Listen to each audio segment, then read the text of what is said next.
तर करशील का? मी डायरेक्ट हो म्हटलं.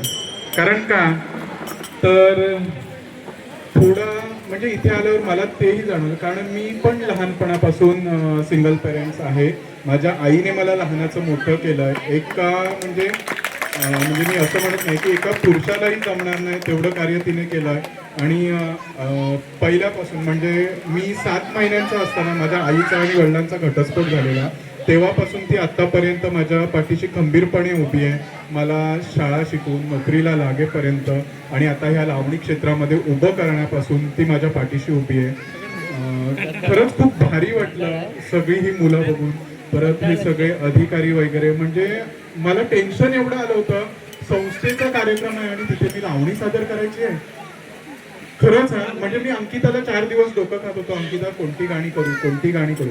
ती बोलली काय घाबरू नकोस, तू बिंदास कर, कारण तू तिथे आल्यानंतर एक आनंदच होणार आहे, कारण आनंद मिळावा आहे. मी पहिल्या लावणीला तिथून गेटमधून निघताना पण अंकिता होईल ना व्यवस्थित. आणि जेव्हा मी इथे आलो आणि सगळ्या ह्या माझ्या बहिणी असतील, माझे भाऊ असतील, सर असतील, जे माझ्याबरोबर उत्स्फूर्त नाचायला लागले ना, तेव्हा कुठे मला असं जीवात जीव आला की बाबा नाही, म्हणजे ओके ठीक आहे बाबा. आणि त्याच्यानंतर मग ही दुसरी लावणी मी निवडली की बाबा फुल एन्जॉय करायचं आहे. कारण हा एकच दिवस असतो की आपण फुल एन्जॉय, म्हणजे आयुष्यभर आपण एन्जॉय करत असतो, पण हे एक आपला आनंद मेळावा तर ह्याच्यातून आपण एन्जॉय करत असतो. आणि मला तर खूप आनंद झाला. मी तर सरांना एक रिक्वेस्ट करेन की दरवर्षी मला बोलवा, मी नक्की येईन. कारण हा आनंद पैशात विकत घेता येत नाही. कारण अंकिता मला डायरेक्ट बोलली होती की मानधन नाही मिळणार. अगं म्हटलं संस्थेचा कार्यक्रम आहे आणि ती संस्था अशी आहे की माझ्याशी पण थोडंसं निगडीत आहे माझ्या आयुष्याशी, त्याच्यामुळे मी नाही मानधन घेणार. कारण माझी नोकरी आहे, मी सगळीकडे ऑल महाराष्ट्रामध्ये माझे कार्यक्रम चालू असतात, त्याच्यातून मला मानधन मिळत असतं.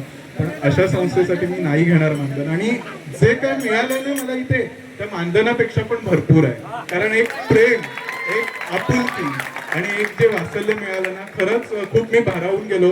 अंकिता मला बोलत होती की तू संध्याकाळचं राहायला ये इथे काल, पण मी आलो नाही.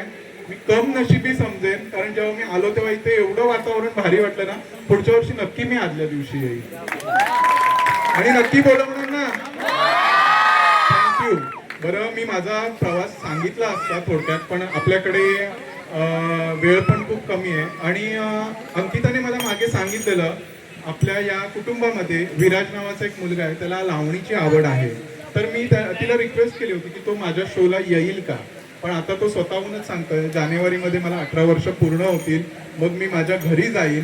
मग नक्कीच मी त्याला माझ्या शोला ऍड करतोय. कारण माझ्या शोला अशी खूप मुलं आहेत की अक्षरशः ज्या मुलांच्या घरातून परमिशन नव्हती त्या मुलांना मी कार्यक्रमाला घेऊन, ज्या मुलांचे आई वडीलही नाही आहेत, ती मुलं आपला स्वतःच्या कॉलेजचा, आपल्या शाळेचा खर्च ह्या कार्यक्रमाच्या ह्याच्यावरती करतायत. म्हणजे कुठेतरी मलाही अभिमान वाटतो की मी जे काही मला लावणीच्या क्षेत्रामध्ये 16 वर्ष झाली, पण 10 वर्ष माझा ग्रुप चालू आहे. त्या 10 वर्षामध्ये एवढं मुलांनी स्वतःचं नाव पण मोठं केलंय आणि माझं पण करतायत. तसाच आता विराज मला भेटलेला आहे, त्याला मी स्वतः रिक्वेस्ट केली की बाबा येशील का.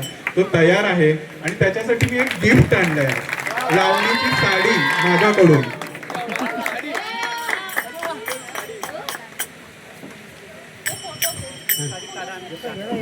विराजसाठी आमचा उत्कृष्ट